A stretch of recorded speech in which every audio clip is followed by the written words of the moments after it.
la primera vez que me toca, digamos, saludar aquí, y la verdad que me pareció muy adecuado hacerlo la primera vez con ustedes, con nuestros amigos, con Guillermo, con todos los colegas aquí, y sobre un tema que me es absolutamente cercano y entusiasmante, ¿no?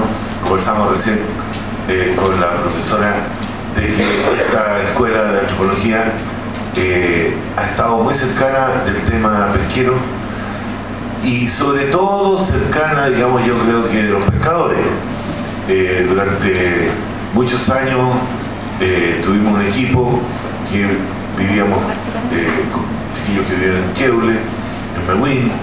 Estuvimos acompañando permanentemente a la defensa del mar en Mewin. La María de los Ángeles hizo su tesis sobre eso y trabajaba en, bueno, un montón de cabros que han trabajado, Rodrigo de acá, etcétera, en Tongoy, en el norte. Bueno, es un tema muy cercano a quien habla.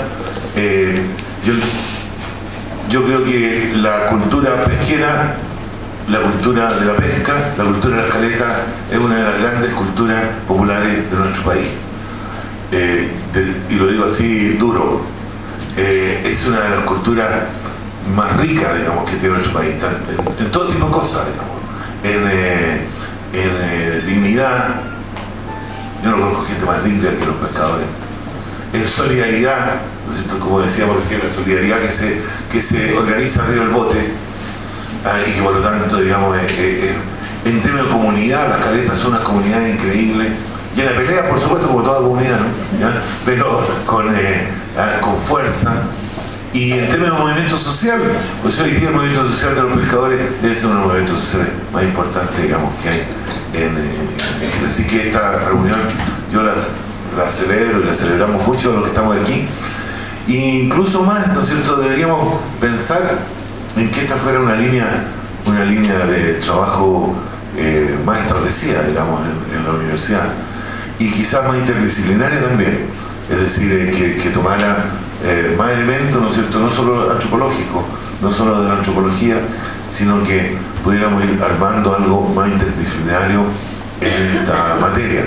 En lo que me corresponde a mí, yo soy no solo materia dispuesta, sino que materia interesada en apoyar iniciativas en este terreno tan importante, digamos, para el país, y tan importante para la renovación de los movimientos sociales y la dignidad de nuestra gente. Gracias.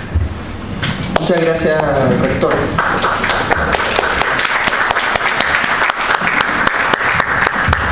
Me olvidé de decir dos cosas importantes. La primera es agradecer al núcleo de investigación de la realidad insular, particularmente en los egresados de la escuela, a Rodrigo Díaz Pla y Cristian Morales, y también al profesor Guillermo Brin por estar a cargo de la organización de este evento. Y lo segundo es que aquí, en un segundo momento, después de la conferencia de la doctora Alcalá, se va a hacer la presentación del libro Pescadores en América Latina y el Caribe, Espacio, Población, Producción y Política, cuya editora y promotora y coordinadora es la doctora Graciela Alcalá, a cargo del profesor Guillermo Brin. Se va a hacer esta presentación y van a ver algunos ejemplares del libro a la venta, si se quieren acercar al final del evento. Bueno, dejo con ustedes a la doctora Graciela Alcalá. Hola, buenos días. Es para mí un gran placer y un honor simultáneamente estar aquí con ustedes y ver que el tema que me ha apasionado a mí durante casi 30 años sigue muchas líneas, y en Chile hay una particularmente densa y en crecimiento sobre el estudio de los pescadores artesanales. Me da realmente mucho gusto eso. Nunca había estado ni en México ni en otro sitio con tanta gente esperando escuchar lo que yo tuviera que decir. Entonces, al mismo tiempo que me da mucho gusto, también me da mucha preocupación, porque no sé si estaré a la altura de lo que ustedes estarán esperando. La segunda cosa que quisiera yo decirles es que tengo mucho que agradecer a personas muy concretas, no solo al recién electo rector, sino también al rector anterior de la universidad, que fue muy gentil en apoyar la invitación para que yo estuviera aquí. Pero también tengo que agradecer a la persona que estuvo, digamos, detrás de que yo pudiera estar aquí un rato en Chile, en el sur de Chile en particular, que es el maestro Francisco Ter, cuyo empeño en traerme logró que se pudiera conseguir un programa MEC, que no sé muy bien qué quiere decir, siempre se me olvida, del CONICYT, para que yo pasara acá 3 meses de trabajo, ¿no? Y tengo ya 2 que he pasado en el sur de Chile, muy contenta y muy interesada en nuevos proyectos y programas allá. Y finalmente quisiera también agradecer muchísimo el entusiasmo de Rodrigo Díaz Pla y de Cristian Morales, así como del doctor Espinosa, para que pudiéramos estar aquí en apoyo a la licenciatura que tiene como un interés particular en desarrollar el área de antropología de la pesca. Incluso me entusiasma mucho el término, ¿no? Aquí ya no se confunden. En Francia siempre hay y sigue habiendo, hubo y sigue habiendo una tendencia a hablar de antropología marítima. Y bueno, pues puede ser marítima o no, ¿verdad? Porque la pesca y los pescadores no solamente son aquellos que tienen de cara al mar, sino los que tienen en México y en Latinoamérica y en el sureste asiático una combinación de mar, río, laguna costera, agua dulce, salada, etcétera, en donde se captura. Entonces, la expresión no me parece muy feliz, la expresión de antropología marítima. En cambio, antropología de la pesca es como muy inclusiva y me gusta mucho, ¿no? Bueno, la presentación que quisiera darles ahora tiene 3 grandes trozos, 3 grandes partes, ¿no? Una primera parte que siempre parece requerir de mucha claridad, en la que, digamos, nos pongamos de acuerdo sobre qué estamos haciendo, de quiénes estamos hablando cuando hablamos de pescadores artesanales, cuáles son sus principales características, ¿no? Y por tanto, cuál es, digamos, el sentido de hablar de ellos en términos de un concepto particular, tanto para identificarlos sociocultural y económicamente hablando, como para identificar sus principales características, ¿no? Independientemente de que se trate del caso de los pescadores artesanales en Cuba o en Chile o en Indonesia o donde sea. Una segunda parte está relacionada más bien con poner en el contexto esta situación que digamos que puede ser común a muchos pescadores artesanales en el planeta, dividiendo este planeta en realidad en 2 grandes esferas, una esfera que yo llamaría intertropical del planeta y otra que yo llamaría interpolar del planeta, ¿no? Tratando de ubicarlos ya más en términos histórico-culturales, geográficos. Y una tercera parte, más pequeña quizá, donde intentaríamos abordar cuáles son las condiciones actuales que tienen que ver con los desafíos para estudiar a estos grupos sociales, ¿no? La idea un poco es que luego de la conferencia haya preguntas y comentarios y podamos ahondar en algún elemento en particular. Bien. El primer grave problema que tenemos es esta idea de que es muy sencillo saber qué son los pescadores artesanales, de que está a la vista de todos, de que no hay ningún misterio. Bueno, y en eso de querer creer que todo está tan sencillo y tan fácil, dejamos pasar muchos de nuestros prejuicios, ¿no? Un primer grave prejuicio, creo yo, para identificar a los pescadores artesanales es eso de considerar a los pescadores artesanales como los señores, los hombres, a veces mujeres, pero generalmente hombres, que van y capturan. Entonces, el referente es la persona que va y captura, y esos son los pescadores artesanales. Creo que cometemos ahí el primer gran error para comprender a esta clase de gente. Porque resulta que los pescadores artesanales, lo que más miramos y lo que más vemos es lo que van, capturan, recolectan, construyen sus embarcaciones, etcétera, etcétera. Pero no vemos lo que sustenta a esa actividad, que es el resto de la gente que conforma sus grupos domésticos. Y digo grupos domésticos y no familias.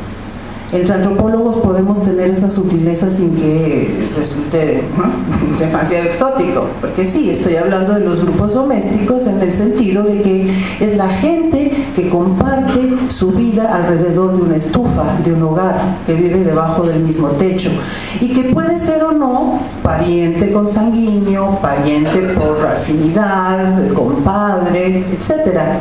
Puede ser o no. Pero adentro de esa casa, adentro de al lado de esa estufa, de ese hogar, se cocina y se vive como si todos fueran parte de una familia, y a veces no lo son.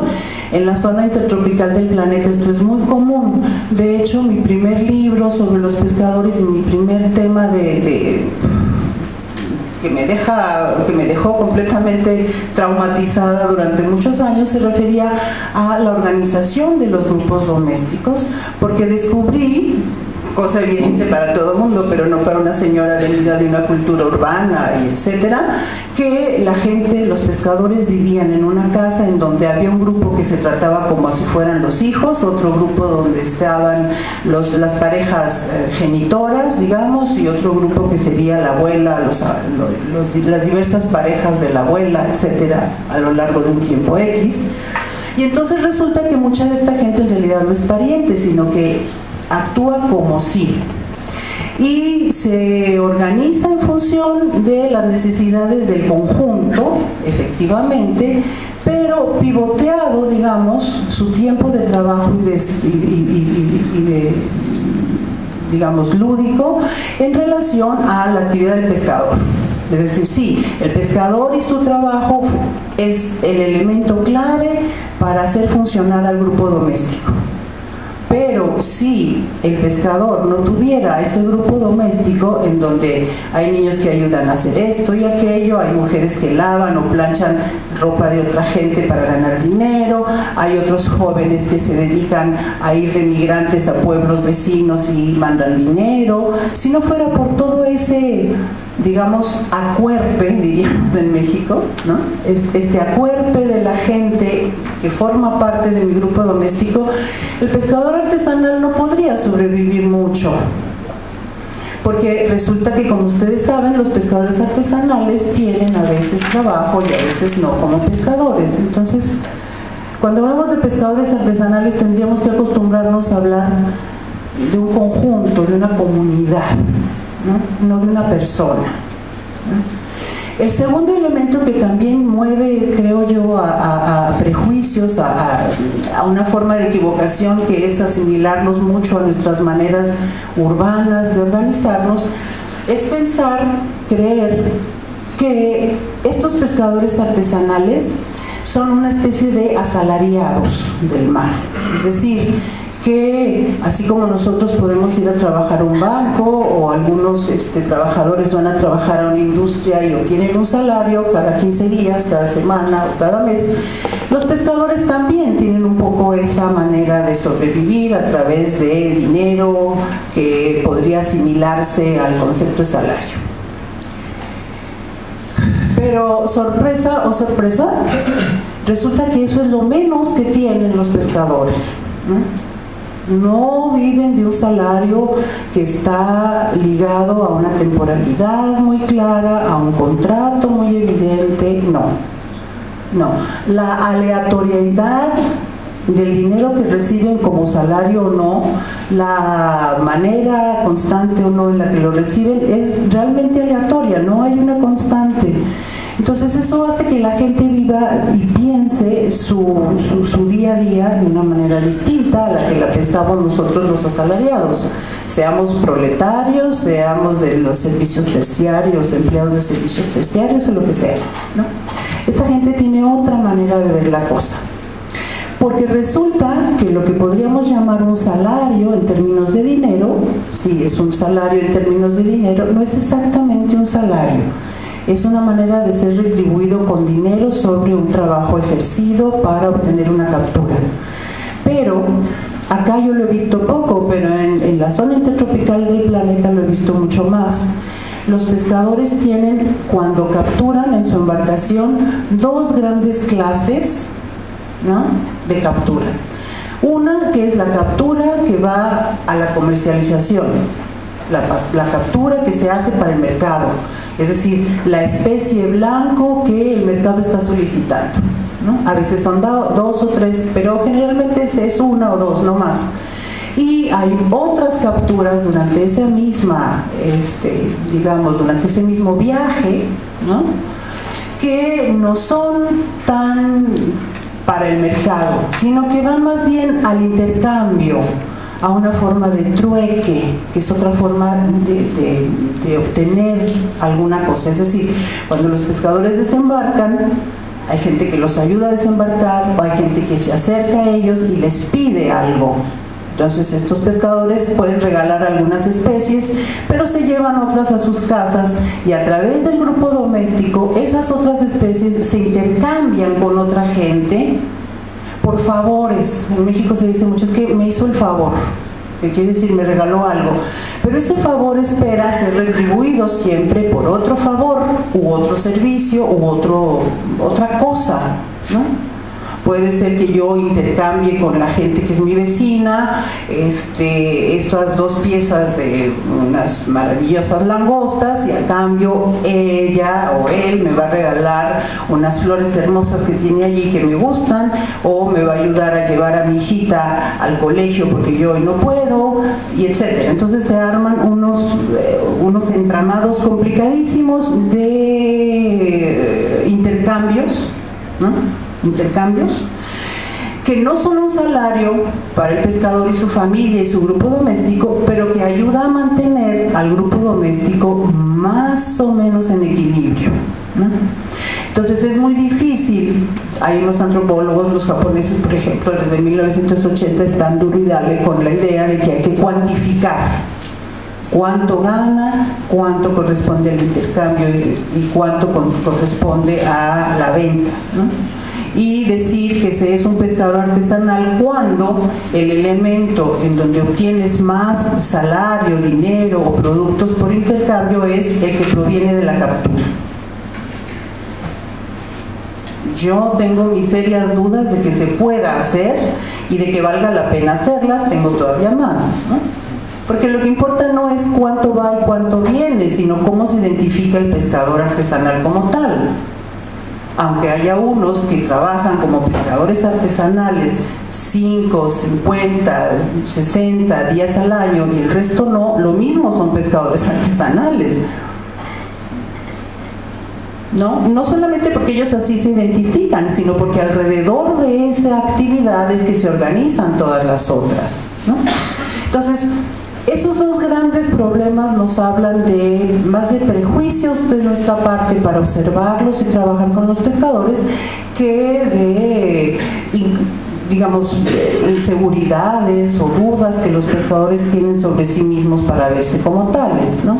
Es más bien nuestra manera de entender la cosa. Entonces el concepto de pescador artesanal es un concepto que tiene que ser muy inclusivo, ¿no?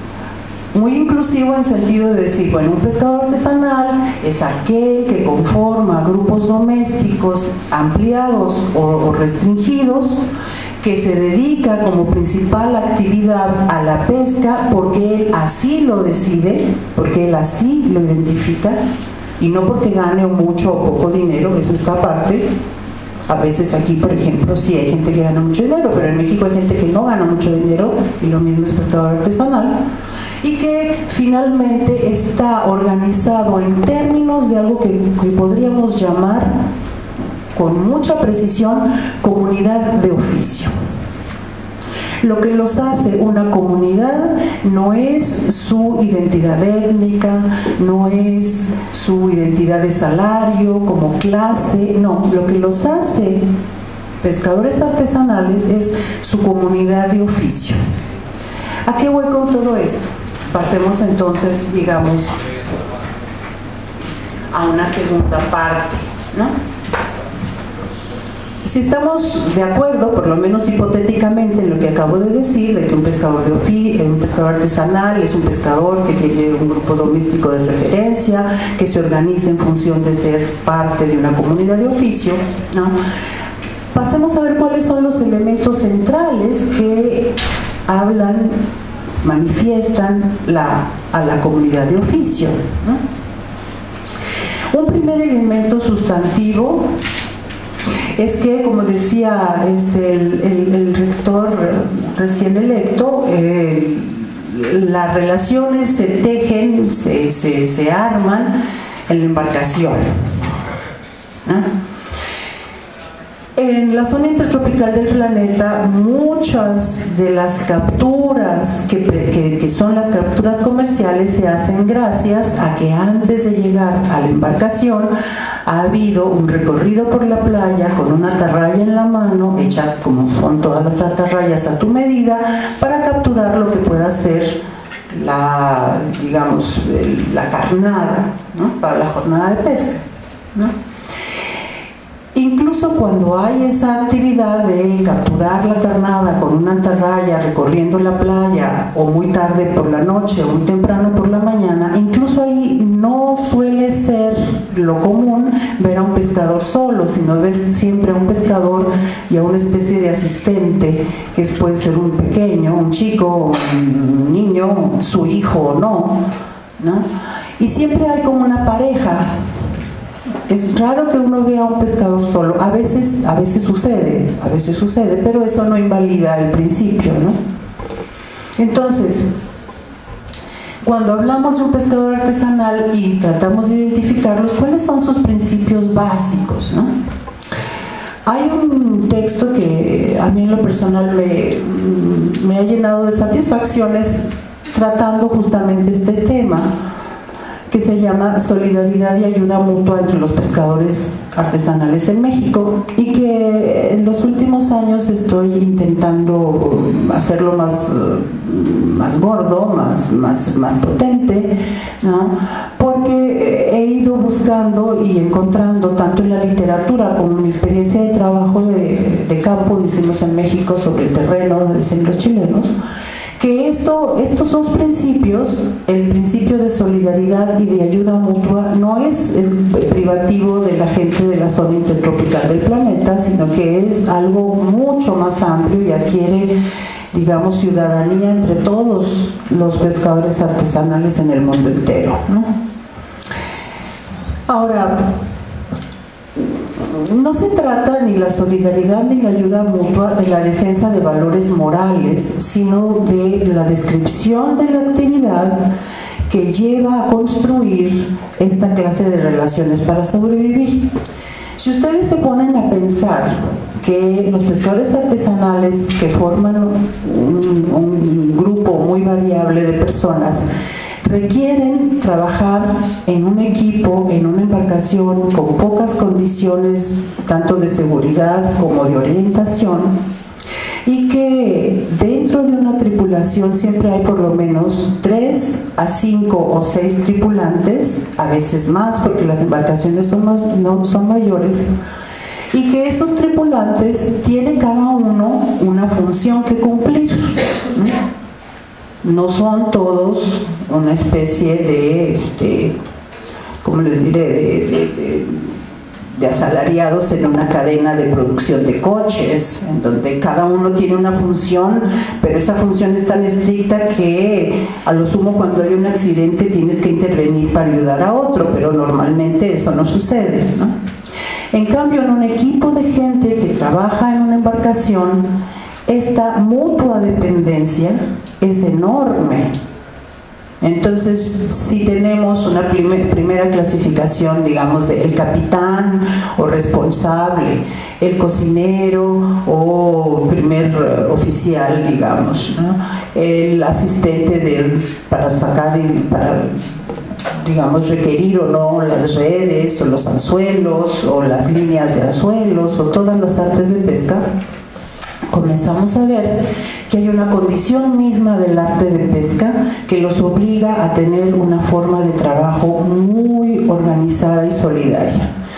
En México y en las clasificaciones internacionales de las artes de pesca, si ustedes recuerdan, hay esta diferenciación sutil pero fantástica y sumamente importante, que es las artes de uso individual y las artes de uso colectivo.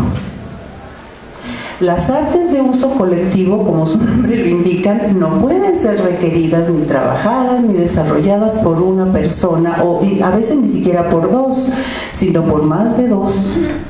Por eso son colectivas, ¿no? Mientras que hay otras que son individuales. Los pescadores artesanales suelen utilizar ambas clases de artes de pesca en sus salidas a la captura, porque no suelen estar estirándole siempre a capturar una sola especie, sino un par por lo menos de especies diferentes, de tamaños diferentes, aunque sea la misma especie, y por tanto de requerimientos tecnológicos distintos. Entonces, cuando tú tienes en una embarcación un arte de uso colectivo, pues requieres, insisto, en que haya varias personas que lo hagan. Habrá el capitán o el más entrenado de los personajes, que suele ser el responsable de la embarcación, que sabe de todo, sabe de cómo usar su arte de pesca colectivo, sabe de cómo navegar, sabe de cuáles son, dirían en México, el temperamento de las aguas y de los vientos. El señor es el que sabe, por eso es el responsable. Primer elemento básico, ¿no? Si tú no sabes, aunque te creas que sabes, pues acabas no siendo el capitán de ninguna embarcación, ¿no? Nosotros sí, nosotros podemos ser pues malos profesores o no tan buenas secretarias, y eso no acaba siendo sustantivo y tú te quedas con tu trabajo, ¿no? Esta gente no puede hacer eso. Entonces, esta manera de organizarse colectivamente implica necesariamente construir lazos de ayuda mutua y lazos de solidaridad que permitan que, independientemente de cualquier contrato, puesto que no existe ningún contrato más que el oral, el que se hace tete a tete entre la persona y los demás, pues eso pueda generar una cierta forma de ejercicio correcto de la captura con artes de tipo colectivo y con artes de tipo más personal, ¿no? Implica necesariamente una cierta competencia y un espíritu lúdico dentro de las embarcaciones, obviamente, ¿no?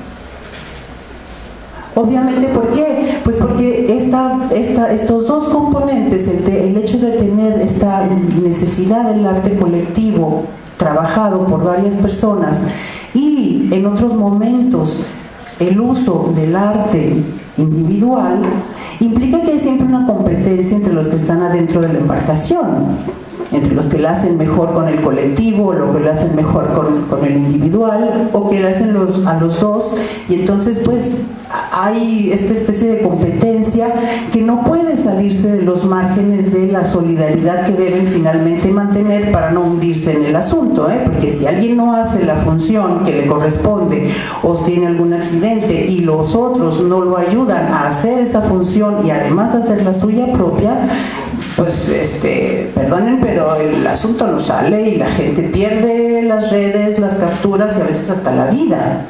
Entonces, no es menor el asunto de que sí deba de llevarse bien entre sí la tripulación, etc.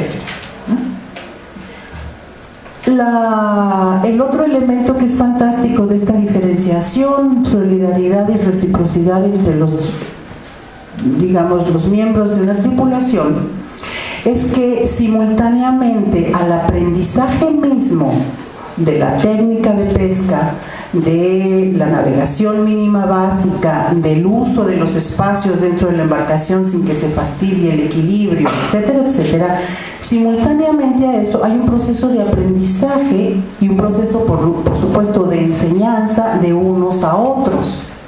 Y eso también genera ligas de relación interpersonal entre esa tripulación y no otra.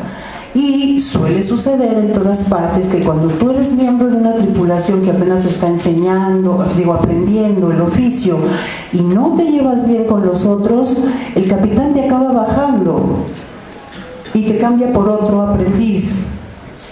Porque es evidente que adentro de esa embarcación la pelea, la bronca, los malos entendidos, como en todas partes se dan, pero tiene que tener un límite, y ese límite lo tiene que captar el capitán para mantener a su tripulación contenta, presionada y al mismo tiempo activa en la tarea fundamental que se han propuesto. Entonces, este tipo de condiciones de trabajo no se tienen más que en una embarcación. No la podemos tener en ningún lado, ni siquiera en nuestras casas, aunque es lo más próximo que podemos imaginar, ¿no?, como espacio de relación. Entonces, esta manera en la que la gente tiene que relacionarse entre los pescadores artesanales, que no son los industriales, no hemos tocado el término, ¿no? Eso lo dejo para el final.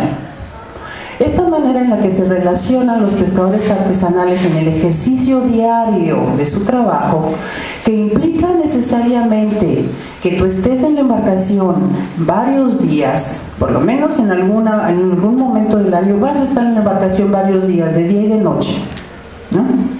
Y los que estamos en las embarcaciones de día y de noche nos damos cuenta de que si tienes que tener cierta clase de confianza para defecar enfrente de ellos, comer enfrente de ellos, desvestirte y vestirte enfrente de todos, y mantener cierta prudente distancia y familiaridad, ¿no? Sin pasar, digamos, sin pasarte de la línea, ¿no? Esto, que es una vida cotidiana, porque la embarcación es un espacio de vida cotidiana también, no solo de trabajo, ¿no? Esto acaba siendo como reflejándose en el ámbito doméstico de una manera impresionante. Porque en el ámbito doméstico, en donde está la casa, ¿no?, la casa, como dice Bachelard, como el espacio de intimidad protegida, ¿no?, la embarcación también tiene algo de casa. Bueno, pero la casa en tierra es donde están las mujeres, los niños y todos esos personajes que pululan por las casas y que uno nunca a veces sabe distinguir si son solo parientes o amigos o arrimados, como diríamos en México. O sea, gente que por azares del destino llega ahí, tú la aceptas y bueno, si tiene la edad de tu hija, pues es como tu hija, y si tiene la edad de tu tía, pues es como tu tía, ¿no? Y así me trato, yo le digo tía y le digo hija, pero bueno, cuando ven los apellidos de la gente, no muy concuerda, diría en México, pero es como si. Bueno, en las casas, esta manera de organizarse a través de que cada quien tenga una función muy variable a lo largo del tiempo, ¿no? Porque claro, los grupos domésticos tienen edades, y hay edades de un grupo recién hecho, y otro más grande, y otro más viejo, y otro menos viejo, y una flexibilidad para armarse y desarmarse según las circunstancias.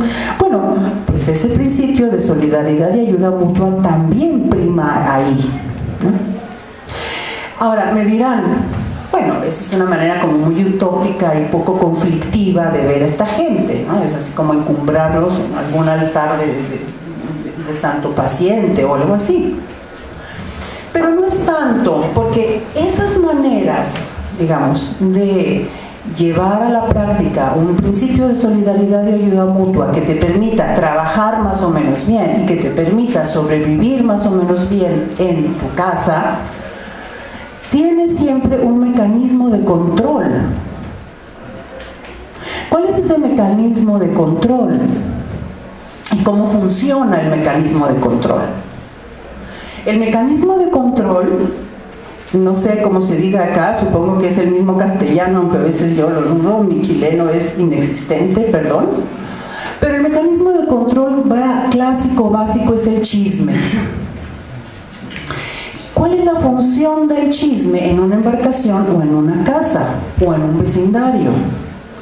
La función es excluir momentáneamente siquiera del intercambio y de la vida de reciprocidad y ayuda mutua a aquel o aquella que consideramos, que considera el otro conjunto de gente que no ha actuado con justeza. Por ejemplo, los ejemplos son muy claros. Yo le di a mi vecina un pez que era el mejor de los que trajo mi marido, con toda la buena voluntad, y 5 semanas más tarde fui y le pedí que por favor me llevara al niño a la escuela porque yo tenía gripe y no podía ir, y la tipa me dijo que no, y se llevó a su hijo, pero no se llevó al mío. O sea, no es que no fuera porque no podía, porque no tenía, no, me dijo que ahorita no podía, pero yo la vi que salió con su hijo, ¿no? Entonces, ¿qué comienzo yo a hacer? Comienzo yo a decir, ay, pues es que fulanita, fíjate cómo es esto y cómo es aquello y cómo es lo otro. Entonces eso se va haciendo más grande. Entonces te encuentras con otra gente que dice, sí, sí es cierto, porque fíjense que a mí me hizo algo parecido. Yo le fui a comprar unas flores y en lugar de dármelas a 5, me las dio a 10. Ah, pues es que esta mujer es muy egoísta, o este hombre, tararararara. Bueno, en el ámbito de la embarcación, no, es que fulanito se está aprovechando de nosotros, está siempre enfermo, siempre le duele la rodilla, la pierna, no sé qué, no jala, no carga. Y entonces acá la otra bola de pendejos, estamos trabaja y este señor no hace nada. Entonces, comienzas a sacarlo de la relación de reciprocidad, que es súper importante, como decíamos desde un principio, para mantener esta más o menos posibilidad de sobrevivir y de mantenerte, ¿no? Ahora, esa exclusión puede ser momentánea o puede ser momentánea de larga duración, ¿eh? Hay pueblos en donde efectivamente una persona que ha sido constantemente juzgada mal, como mala en esta, tiene que acabar yéndose de la casa o del vecindario o hasta del pueblo, si es un pueblo muy pequeño, ¿no? Los italianos y los griegos tienen historias fantásticas, incluso noveladas, sobre cómo la gente va sacando a este que no quiere entrar al estilo, ¿no? No lo asesinan, ni lo lapidan, no. La violencia no pasa por eso. Eso es muy interesante entre los pescadores.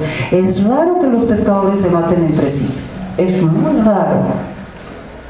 Pero se saca del ámbito. Y luego, si hace méritos esa persona, pues vuelve a entrar a este ámbito.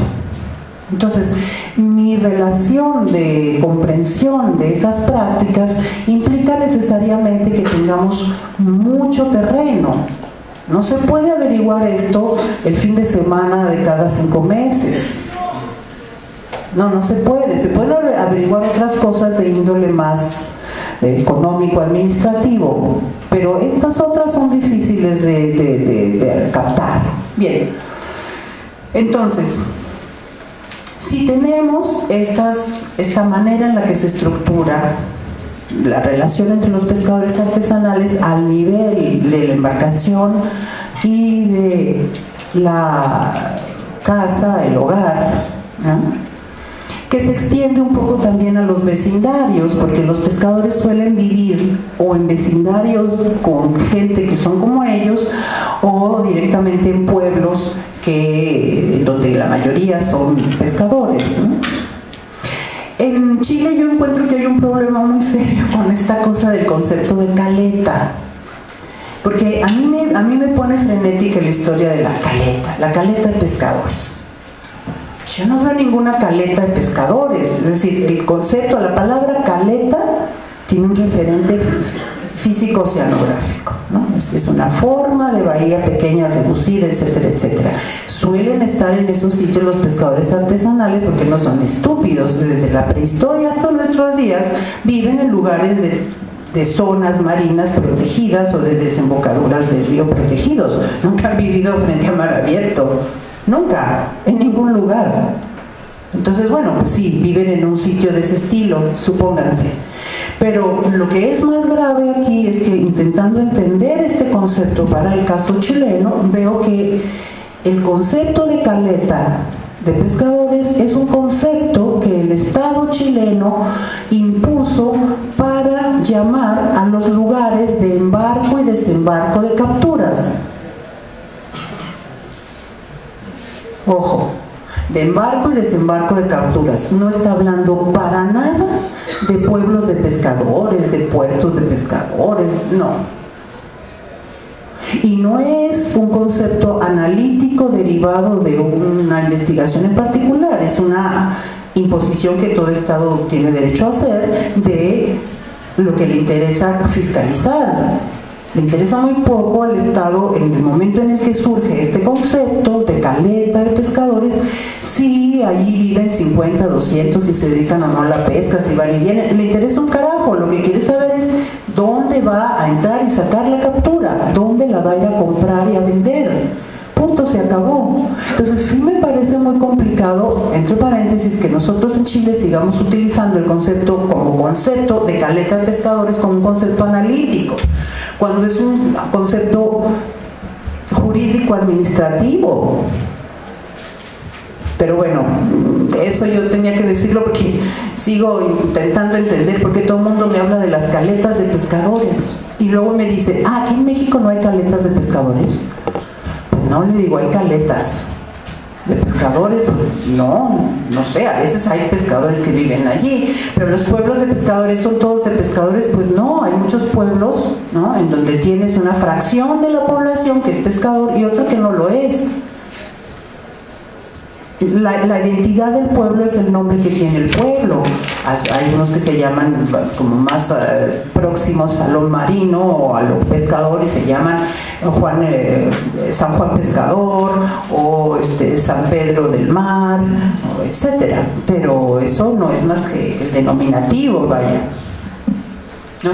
Entonces, bueno, aparte de esta historia de la caleta y tal, que a mí se me tiene muy preocupada y no acabo de entender para hacer alguna clase de comparaciones, los elementos que les decía marcan esta manera también están relacionados con un elemento sustantivo, que es el hecho de que, digamos, hay una diferenciación muy grande entre los pescadores artesanales de lo que yo llamo la zona intertropical del planeta, es decir, imagínense el planeta, el Ecuador, todas esas líneas ya sabemos que son líneas imaginarias, porque alguna vez me dijo alguien, no, pero es que el Ecuador tiene, no tiene, le digo, no, el Ecuador tiene todo lo que tú quieras en términos analíticos porque es una línea imaginaria que cruza el territorio, no hay una vereda o una zanja, no, es imaginario. Y nos sirve mucho para muchas otras cosas que ahora no tiene cuento sacar, pero hay que verlo así. Entonces, la zona intertropical del planeta es la que tenemos del Ecuador al norte, al trópico de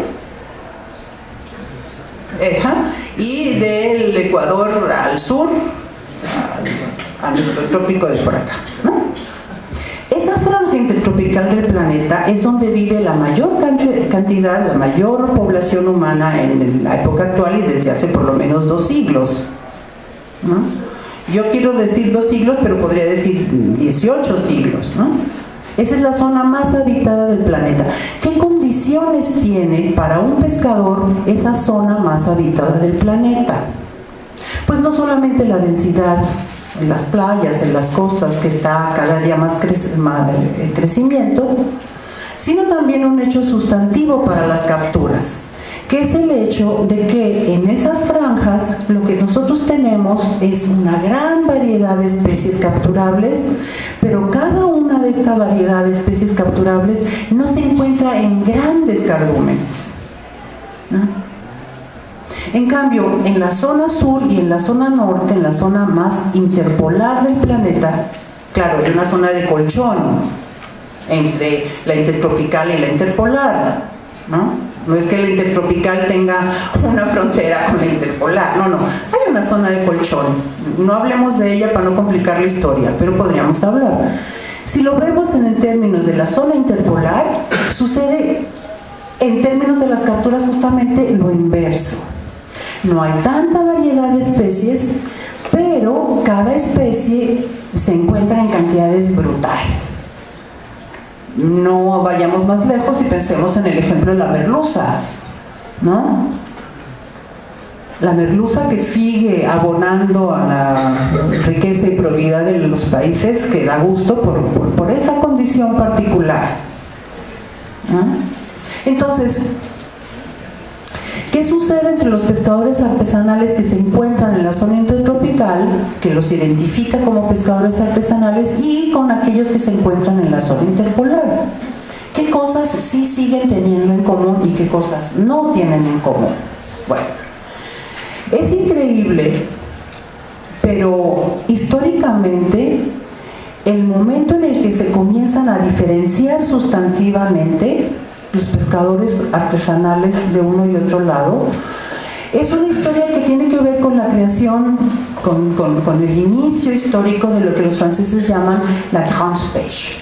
Entonces, la grande pêche es la pesca que se hace en Europa en el siglo, fines del 17 ya es una cosa. Comienza en realidad en fines del 16, en el 17 se hace más densa y más importante, y es una pesca muy interesante porque surge justamente en las zonas en donde uno tiene pescadores artesanales tradicionales, que capturan muchas especies, que están siempre cerca más o menos de su pueblo, etcétera, etcétera.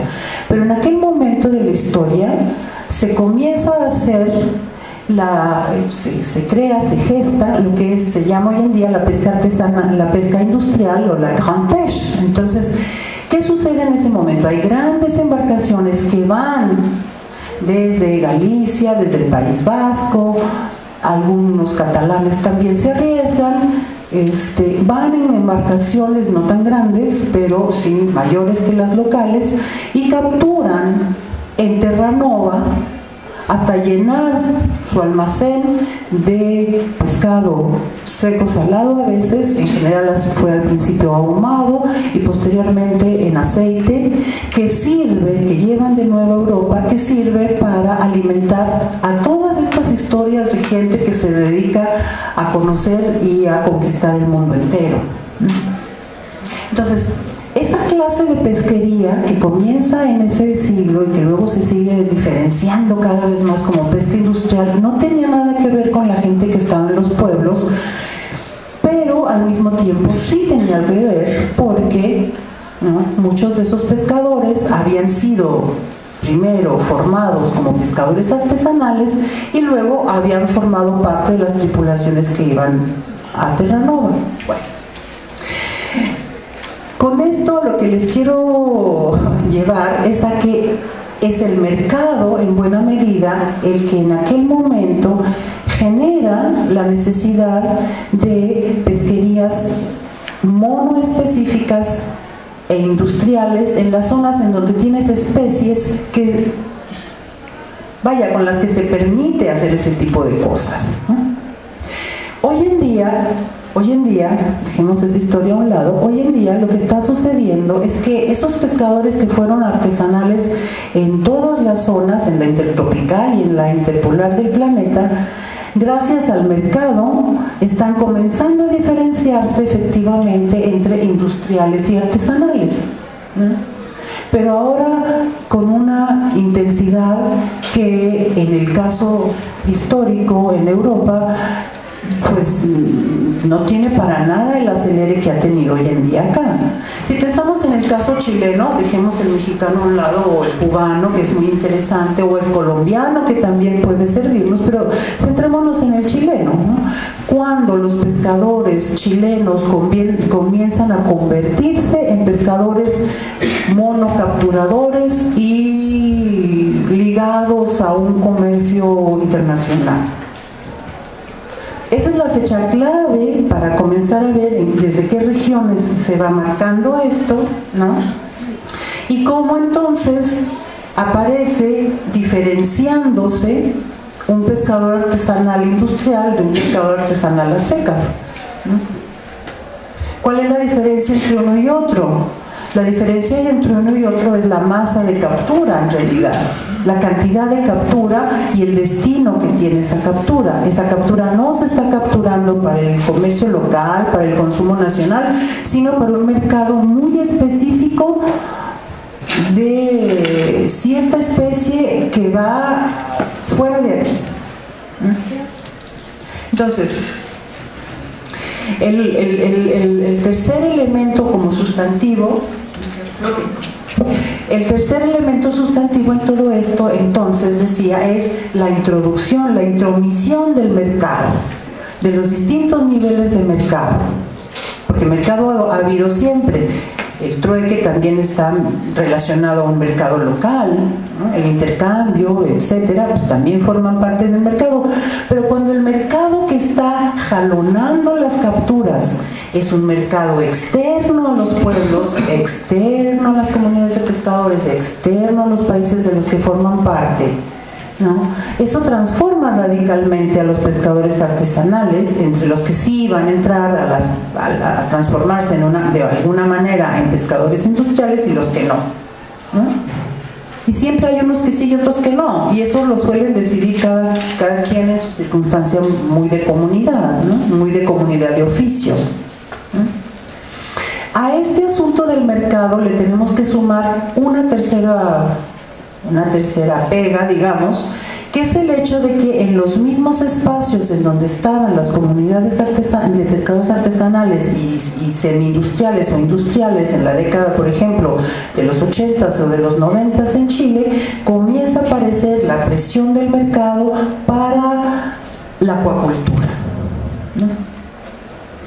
Y entonces aquí la complicación para comprender a los pescadores se hace todavía más, pero más profunda, porque, y eso es muy claro para nosotros hasta que trabajamos con ellos, porque un plato, ¿no?, de machas, de esto, de aquello, de lo otro, cultivada o natural, para el consumidor normal es exactamente lo mismo y prefiere que le den el plato más barato a que se lo den más caro, ¿no? Entonces, el producto, ¿no?, se hace símil de la persona que lo captura. Y ahí hay un truco sustantivo. Yo trabajando con los estudiantes en la Universidad de los Lagos hasta hace una semana, me sorprendía muchísimo de la terminología que se usa, ¿no? Se decía capturadores de machas, ¿o qué? No, pescadores, pescadores, caleta de pescadores, pescadores de machas, pescadores de langosta, pescadores de esto, pescadores de lo otro, pescadores de algas, y yo decía, oye, perdón. O sea, yo sí tengo un problema muy serio. Una cosa es que tú vayas y captures, estás hablando de especies móviles, ¿no? Móviles en profundidad y móviles en longitudinal y transversalmente, móviles, ¿no? Cuando tú vas y capturas una especie fija, ¿qué estás haciendo? Estás recolectando, es una forma de recolección, ¿no? Cuando vas por la playa o por los ríos o no sé cuántos a sacar algas, ya sea cortándolas o simplemente recogiéndolas, pues estás recolectando también. Un pescador artesanal lleva a cabo todas esas actividades, pero no son símiles esas actividades, son cosas distintas, ¿no? Entonces, cuando confunde uno chicha con limonada, resulta que entonces los pescadores, pues es igual que obtengan dinero trasplantando una malla en un centro de cultivo que yendo a capturarla a las zonas de caletas en donde él normalmente las capturaba. Esa actividad en uno y en otro lado son dos actividades distintas, aunque en el plato la malla sea lo mismo. Entonces no hay que confundirlos. Justamente esta diversidad de actividades que digamos muestra la identidad de trabajo del pescador es algo que hay que rescatar para poder identificarlo, porque si no, para nosotros van a acabar siendo lo mismo los cultivadores que los pescadores, que los industriales, que los criadores, y no lo son, son actividades distintas, aunque el producto nos parezca el mismo. Y nosotros estamos estudiando pescadores artesanales que cultivan, recogen, recolectan, sacan algas, sacan conchas, etc. porque el grupo doméstico extenso hace todas esas actividades y el conjunto de ellas los identifica como pescador artesanal. También cultiva, ¿sí? Pero en general cultiva haciendo cultivos que me dijeron son muy rudimentarios. Bueno, la palabra no es la mejor empleada, yo diría que son muy sofisticados, porque los pescadores estos y sus familias y sus mujeres y sus chavitos, sus jóvenes, recogen en ciertos sitios donde a la densidad de los bichos de fondo es demasiada y la ponen en otro para que crezcan todos al tamaño más o menos semejante. Eso no es rudimentario. Lo más que podríamos decir es que no está electrificado el servicio o que no está mecanizado, pero no, eso no es rudimentario. Es una sofisticación total, y pregúntenles ustedes a los japoneses, tratar concha por concha. Eso no es rudimentario, pero es parte del bagaje que conforma la identidad del pescador. Bueno, si pensamos en esas cosas, entramos ahora sí a los grandes, digo yo que son grandes desafíos del estudio de los pescadores artesanales hoy en día, y desde siempre, pero hoy en día en particular, y en Chile creo con mayor importancia, ¿no? ¿Cuáles son estos delirantes desafíos? Organicémoslo en términos de nuestras ciencias, ¿no?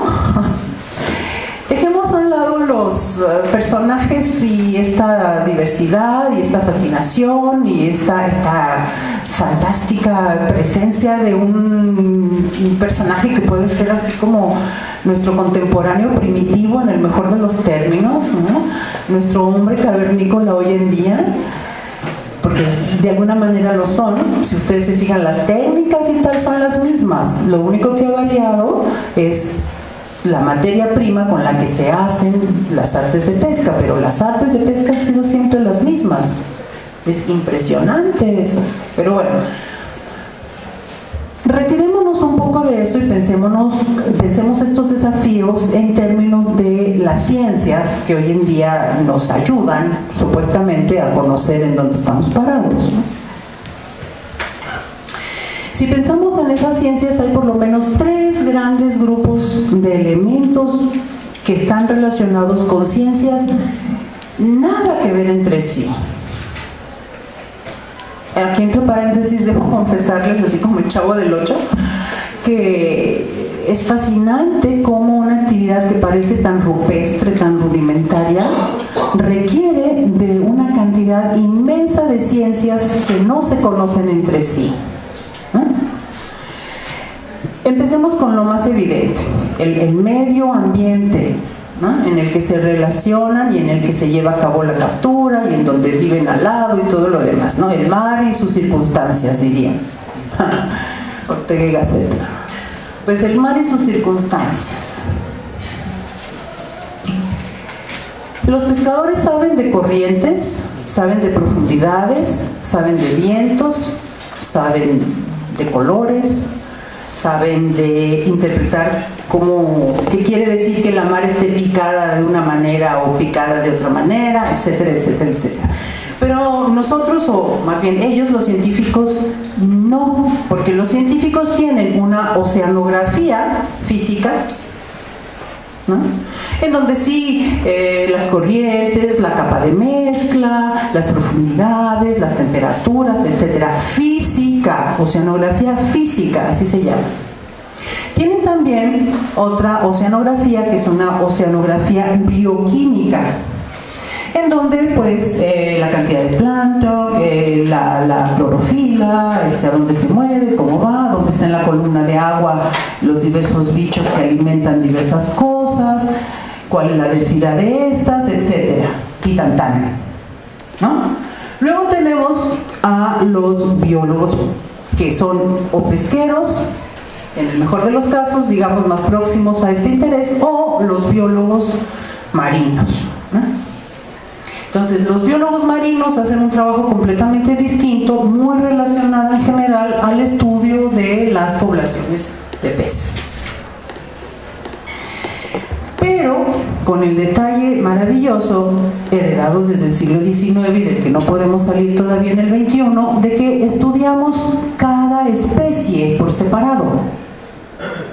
no estudiamos cómo interactúan entre sí todas esas especies en un momento dado, en un lugar determinado, y cuáles entonces las condiciones que tiene el crecimiento o decrecimiento, la dinámica de sus poblaciones.